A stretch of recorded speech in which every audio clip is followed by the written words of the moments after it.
Hello, Miss. Hi, classmate. I'm here to talk about the reasons on why I choose this career. My name is Giovanni Esparza, and I am 18 years old. Well, I go. Believe.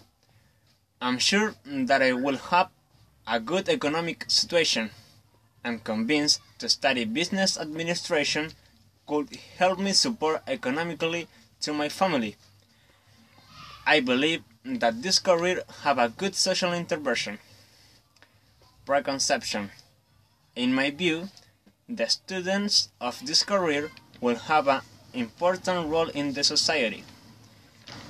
I think that I will earn a good salary and I will do everything I want. In my opinion, I will have a great knowledge of English. Factors. I'm studying this career because a teacher said me that this will help me with my economic interests. Because could help me to make real the dream to manage an sport team. Different and similarities. The students of the first years think that economic factor influenced so much when they were choosing the career.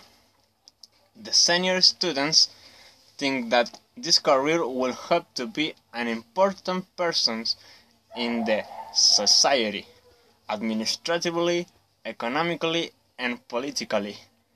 Well, this was my video. Goodbye.